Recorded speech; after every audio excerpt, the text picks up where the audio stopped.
Good morning student, class 12th geography. हमारा chapter कल हमने ख़त्म किया था भारत की जनसंख्या संरचना। आज हम एक नया चैप्टर पढ़ने जा रहे हैं, शुरू कर रहे हैं विश्व जनसंख्या संरचना। आपकी ज्योग्राफी की बुक में जो ए खंड है उसमें 4th लेसन है विश्व जनसंख्या संरचना। जिस प्रकार हमने हमारे पिछले लेसन में भारत की जनसंख्या संरचना के बारे में पढ़ा था, आज हम विश्व की जनसंख्या संरचना के बारे में पढ़ेंगे। अब देखिए, जैसे आपको पता ही था कि जनसंख्या संरचना में क्या क्या अध्ययन करेंगे, एक बार वापस देख लेते हैं। जनसंख्या संगठन में किसी देश की नगरीय ग्रामीण जनसंख्या के अनुपात को देखा जाता है। सामान्यतः जनसंख्या में मिलने वाली विविध दशाओं अर्थात लिंगानुपात, धर्म, जाति, भाषा, व्यवसाय, ग्रामीण व नगरीय स्वरूप, आयु वर्ग आदि के समावित आधार पर जनसंख्या का अध्ययन करना जनसंख्या संरचना या जनसंख्या संगठन कहलाता है। यानी किसी देश की या किसी क्षेत्र की या विश्व की हम अगर जनसंख्या संरचना की बात कर रहे हैं तो वहाँ के हम लिंगानुपात देखेंगे। वहाँ पे देखेंगे कि जो किस धर्म या जाति के लोग हैं, कितना उनका है भाई, इस जाति के धर्म के लोग हैं, या अगर कई जातियाँ और धर्म के लोग हैं तो कितने कितने % है उनके, भाषा कौन सी बोल रहे हैं, उनका शिक्षा का स्तर क्या है, व्यवसाय कौन सा है, और ग्रामीण और नगरीय जो जनसंख्या है वो कितनी है, आयु वर्ग यानी किस आयु वर्ग के लोग वहाँ पे भाई, जैसे अभी हम आयु संरचना पढ़ेंगे तब आप उसमें देख लेंगे भाई किस आयु वर्ग के लोग ज़्यादा है या कम है। जैसे हमने भारत की जनसंख्या संरचना में बात करी थी, वैसे ही हम विश्व के संदर्भ में जनसंख्या संरचना की बात करेंगे। तो आयु वर्ग आदि के समावित आधार पर जनसंख्या का अध्ययन करना जनसंख्या संरचना या जनसंख्या संगठन कहलाता है। इसे हम जनसंख्या संरचना या जनसंख्या संगठन कहेंगे। ठीक है, इन सब चीज़ों का उसमें अध्ययन किया जाता है, यानी लिंगानुपात, धर्म, जाति, भाषा, शिक्षा, व्यवसाय आदि का। अब हम जो इस लेसन का पहला टॉपिक है आयु संरचना, तो आयु संरचना के बारे में बात कर रहे हैं विश्व के संदर्भ में। आयु संरचना विभिन्न आयु वर्गों के लोगों की संख्या दर्शाती है, जिसमें किसी देश या प्रदेश की आश्रित जनसंख्या, श्रम शक्ति, रोजगार की स्थिति का पता चलता है। इसकी सहायता से भविष्य में जनसंख्या वृद्धि का अनुमान भी लगाया जा सकता है। आयु संरचना से ही भविष्य में किसी देश के विकास से पुनः पिछड़ने की स्थिति निर्धारित हो सकती है। आयु संरचना राष्ट्र के आर्थिक स्वरूप को दर्शाती है।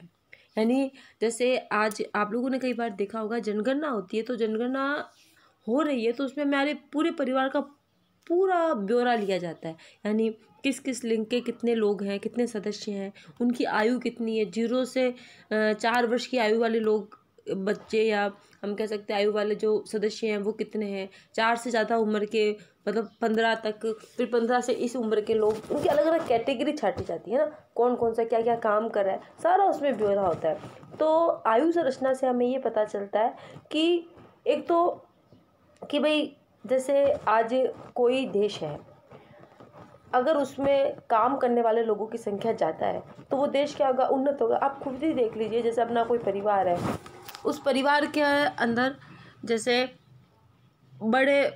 कोई परिवार है, 2 परिवार है, एक परिवार में बूढ़े लोग ज़्यादा हैं यानी 65 साल से उम्र के ज़्यादा लोग हैं, और बच्चे ज़्यादा हैं यानी हम कह सकते हैं कि 1-2 साल के बच्चे ज़्यादा हैं, और जो हम कह सकते हैं यंग, जिसे हम बोलेंगे युवा अवस्था वाले, वो 2-3 लोग हैं। तो वहाँ की आर्थिक स्थिति अपने आप कमज़ोर होगी, क्योंकि भाई कमाने वाले तो हैं 2-3, और उनके जैसे बूढ़े लोग होंगे उनके खाने खर्चे पे सब पे पैसे चाहिए। छोटे बच्चे हैं जैसे 4-5 साल के, 10 साल के, तो उनके भी खाने पीने पे, 14 साल तक अगर कोई बच्चा है तो उसको भी खाना पीना उन पे सब पे वो डिपेंड है, बूढ़े, वृद्ध और बच्चे।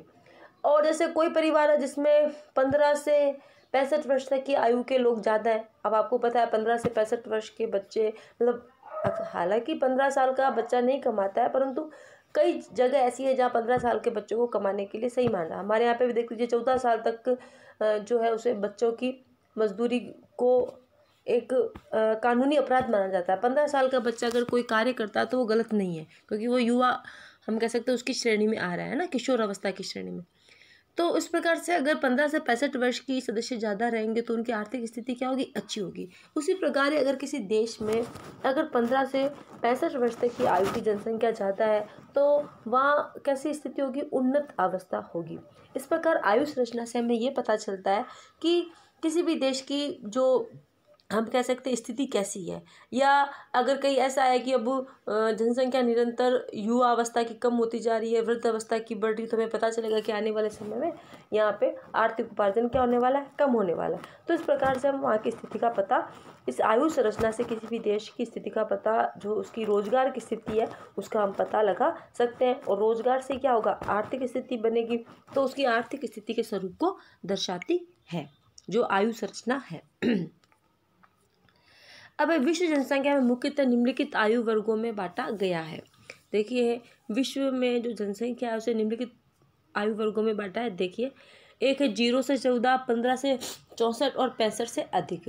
अब है 0 से 14 वर्ष की आयु वर्ग। इस आयु वर्ग में विश्व की 35% युवा आती है, यानी विश्व के जो 35% है वो किस में आएंगे, 0 से 14 वर्ष में।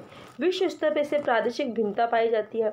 अब अलग अलग है, कहीं पे 0 से 14 वर्ष की आयु के जो हम कह सकते हैं बच्चे हैं, जो युवा हैं, वो ज़्यादा मिलेंगे, कहीं पे कम मिलेंगे, है ना। विकसित देशों में 18.3% तथा विकासशील देशों में 32.3% जनसंख्या इसी आयु वर्ग से जुड़ी हुई होती है। यानी देखो, विकसित देश होंगे वहाँ पे तो जो 18 से 3% ही होगी, कौन किसकी, 0 से 14 वर्ष की आयु के बच्चे, या है ना। और जो विकासशील है वहाँ इसका परसेंट ज़्यादा होगा, वहाँ कितना होगा, 32.2% होगा। जिन देशों में जन्म दर उच्च है वहाँ इस वर्ग की जनसंख्या प्रतिशत अधिक होगा, और ये प्राय आश्रित जनसंख्या होती है। अब देखो, अगर जहाँ पे हमने देखो जनानकीय संक्रमण एक सिद्धांत पढ़ा था, अगर आपको याद है तो हमने जब भारत की जनसंख्या पढ़ी थी तब, और विश्व की जनसंख्या में भी इसकी बात करी थी। तो देखिए, ये जो जनानकीय संक्रमण सिद्धांत है, जब हमने विश्व जनसंख्या घनत्व ये पढ़ा था तब बात हुई थी इसकी, और भारत की जनसंख्या में भी हमने जनानकीय संक्रमण के बारे में पढ़ा था। तो देखो, जो देश ऐसे हैं जहाँ जन्म दर उच्च है तो वहाँ पे क्या होगा, इस वर्ग की जनसंख्या ज़्यादा होगी, होगी नहीं होगी। और देखो, आपको पता है 14 साल का बच्चा क्या होगा, सब पे डिपेंड रहता है, वो हर चीज़ में डिपेंड रहेगा, उसको खाना हमें कमा के देना पड़ेगा, उसे खाना बना के देना पड़ेगा, हर चीज़ में वो डिपेंड रहेगा, है ना। तो इस प्रकार से क्या है कि अगर कोई ऐसा देश है जिसमें इस प्रतिशत की जनसंख्या ज़्यादा है, तो वहाँ की आर्थिक स्थिति को क्या कहेंगे, हम अच्छे वर्ग में नहीं मानेंगे, है ना। तो अब देखिए, आप जैसे ये एक लाइन लिखिए, उसको देखिएगा, उस पर विचार कीजिएगा कि अगर विकसित राष्ट्र में, तो जो विकसित हो चुके हैं वहाँ पे तो इसकी जनसंख्या कितनी, 18.3, और जो मतलब विकास की ओर अग्रसर है वहाँ पे इसकी जनसंख्या कितनी है, 32.2। तो आप खुद ही देख लीजिए आंकड़ा कितना चेंज है। तो इस प्रकार से अगर जहाँ जन्म दर ज़्यादा है तो वहाँ ऐसी जनसंख्या ज़्यादा होगी, और ऐसी जनसंख्या ज़्यादा है तो आर्थिक स्थिति, नॉर्मल सी बात है, आर्थिक उपार्जन क्या होगा, कम होगा। अब देखिए, 15 से 64 वर्ष की आयु वर्ग, इसमें आयु वर्ग की जनसंख्या शामिल होती है, कितने, जो दूसरा इसकी आयु संरचना है वो कितनी है, 15 से 64 वर्ष की आयु वाले। ये जनसंख्या दूसरे वर्गों से अधिक होती है। इस वर्ग की जनसंख्या प्रजनशील, आर्थिक दृष्टि से सर्वाधिक उत्पादक तथा जनानकीय दृष्टि से सबसे गतिशील होती है। इस देश की विकास दर, किसी भी देश का विकास स्तर इस जनसंख्या वर्ग से संबंधित होता है। ये कार्यशील जनसंख्या होती है। देखिए, अगर कोई देश है और वहाँ पर 15 से 64 वर्ष की आयु वाले लोग ज़्यादा है, जनसंख्या में शामिल है, तो वहाँ की जनसंख्या क्या होगी, आर्थिक दृष्टि से ज़्यादा उत्पादक होगा। क्योंकि जैसे अभी हमने थोड़ी देर पहले बात की थी कि अगर 15 से 65 वर्ष की आयु, 64, कई 65 है, कई 64 है, अलग अलग इसके आंकड़े दे रखे हैं, तो उस जनसंख्या क्या करेगी, काम में लगी है, चाहे वो कृषि का काम करे, चाहे औद्योगिक में करे, या कोई नौकरी का काम करे, कोई ना कोई काम में लगा हुआ होता है। तो वो क्या होगा, अगर किसी देश में 15 से 64 साल की आयु की जनसंख्या ज़्यादा है तो वहाँ पे जो आर्थिक स्थिति क्या होगी, अच्छी होगी, ठीक है ना। तो ये आपको पता है 65-60 के बाद तो रिटायर कर दिया जाता है, फिर वृद्ध की अवस्था में आ जाता है और इंसान काम करने लायक नहीं होता है, फिर वो दूसरों के पे आश्रित हो जाता है। तभी तो 0 से 14 और 65 से ऊपर वह की आयु वालों को आश्रित जनसंख्या माना जाता है, क्योंकि वो दूसरों पे आश्रित रहेंगे, उन्हें दूसरे कमा के देंगे और उनके दवाई ववाई उनमें भी पैसा खर्च होगा, है ना। तो इस प्रकार से अगर कोई भी देश में 15 से 65 या 15 से 64 वर्ष की आयु की जनसंख्या ज़्यादा है तो वह आर्थिक उपार्जन ज़्यादा होगा। अब जैसे कोई विकसित राष्ट्र है तो वहाँ पे इस प्रकार की जनसंख्या, इस आयु संरचना की जनसंख्या ज़्यादा मिलेगी। कितनी? 65 से 64 साल की आयु की संरचना ज़्यादा प्राप्त होगी। इसके अलावा क्या है कि देखो विकसित है तो वहाँ जन्म दर कम है। जन्म दर कम है क्योंकि जनसंख्या देखो एक बहुत बड़ा पॉइंट है किसी भी देश की विकास स्थिति में, है या नहीं है। तो अगर विकसित है तो जनसंख्या, जन्म दर कम होगी तभी जनसंख्या कम है, और जनसंख्या कम है तो नॉर्मली 15 से मतलब छोटे बच्चे कम ही मिलेंगे। तो उम्र जैसे 15 से 64 उस आयु के जो वर्ग के लोग ज़्यादा होंगे। इसके अलावा क्या होगा, अगर आज विकसित हैं तो लोगों की जीवन प्रत्याशा बहुत अच्छी होगी, क्योंकि आज आप खुद ही देख लीजिए, अगर 2 परिवार है, एक परिवार जो कि अच्छे उसमें आर्थिक स्थिति है, कम लोग हैं, पैसे कमाने वाले ज़्यादा लोग हैं, तो वो लोगों के पास आर्थिक स्थिति अच्छी होगी। आर्थिक स्थिति अच्छी होगी तो वो अच्छा खाना खाएंगे, अच्छे हर प्रकार के उनके पास साधन उपलब्ध होंगे, अच्छा खाना पौष्टिक भोजन खा रहे हैं तो उनको बीमारियां भी नहीं होगी, है नहीं है। तो वो उनकी आयु भी क्या होगी, लंबी होगी, है ना। तो जैसे अभी जापान है, जापान में हमें सबसे ज़्यादा वृद्ध अवस्था के लोग मिलते हैं। क्यों? क्योंकि उनकी जो जीवन प्रत्याशा है वो बहुत अच्छी है। मतलब एक तो वो बहुत पौष्टिक भोजन खाते हैं तो वो लंबी उम्र तक चलते हैं, तभी तो फिट रहते हैं। इसके अलावा वहाँ पे चिकित्सा पद्धति भी बहुत उन्नत है, तो बीमारियाँ अगर होती है तो वो जल्दी से दवाइयाँ लेके ठीक भी हो जाते हैं। तो सबसे पहले तो ज़रूरी है, अगर आर्थिक स्थिति अच्छी हुई तो नॉर्मली बीमारी होगी नहीं, हम अच्छा पौष्टिक भोजन खाएंगे। अब देखो जो विकसित देश है, जैसे अभी हमारे अफ्रीका के कई देश है, हमारा भारत वगैरह, तो यहाँ पे क्या है, आर्थिक स्थिति अच्छी नहीं होने के कारण लोगों की अच्छा पौष्टिक भोजन नहीं खाते हैं, तो कम उम्र में उनको कई प्रकार की बीमारियाँ लग जाती है। इतना भाई 70 साल या 60 साल से ज़्यादा उनकी आयु, या 70 साल से ज़्यादा, 75 साल से ज़्यादा उनकी आयु सीमा नहीं होती है। तो इस प्रकार से ये एक बहुत बड़ा फैक्टर होगा हमारी जनसंख्या को प्रभावित करने के लिए। अब है 65 व उससे अधिक वर्ष, इसमें वृद्ध जनसंख्या शामिल होती है। वृद्ध आयु वर्ग की जनसंख्या ऐसे देशों में अधिक पाई जाती है जहाँ जनान के विकास का क्रम पूरा कर लिया जाता है। अधिकांश विकसित देश इस वर्ग से जुड़े हैं। जैसे अभी मैंने आपको जापान का उदाहरण दिया था कि जापान में सबसे ज़्यादा वृद्ध लोग पाए जाते हैं। तो वही कारण जो भी मैंने आपको जस्ट बताया कि वहाँ के लोगों का जीने का तरीका और जीवन प्रत्याशा बहुत अच्छी है, अच्छा बहुत पौष्टिक भोजन खा रहे हैं, अच्छी चिकित्सा सुविधा उपलब्ध है, बहुत कम जनसंख्या है, जन्म दर बहुत कम है, और निम्न जो हम कहेंगे मृत्यु दर है वो भी क्या है, निम्न है, क्योंकि बिल्कुल टेक्नोलॉजी वाला देश है या नहीं है। जन्म दर भी कम है क्योंकि उनको पता है कि जनसंख्या कम होगी तो हम विकसित रहेंगे, और अच्छी चिकित्सा पद्धति, अच्छा खाना है तो वहाँ की जो लोगों की उम्र है वो भी क्या होगी, बड़ी होगी, और अच्छा जीवन वो जिएंगे।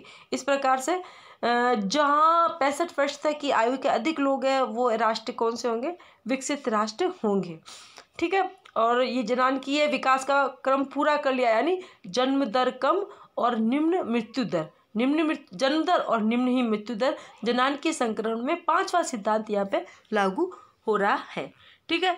आज हमने आयु संरचना के बारे में पढ़ा। अब देखिए विश्व जनसंख्या आयु संरचना में निम्नलिखित दशाएं दृष्टिगत हो रही हैं। सामान्यतः विकासशील देशों में युवा जनसंख्या और विकसित देशों में प्रौढ़ व वृद्धों की संख्या अधिक पाई जाएगी।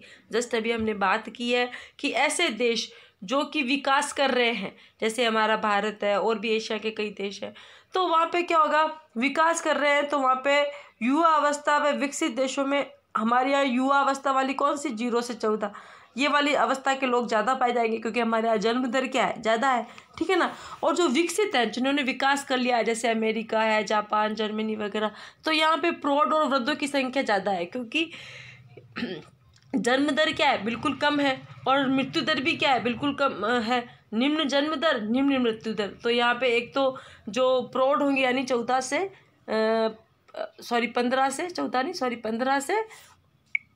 से 64 वर्ष की आयु वाले और 65 वर्ष की उम्र वाले से बड़े जो लोग हैं वो यहाँ पे ज़्यादा रहेंगे।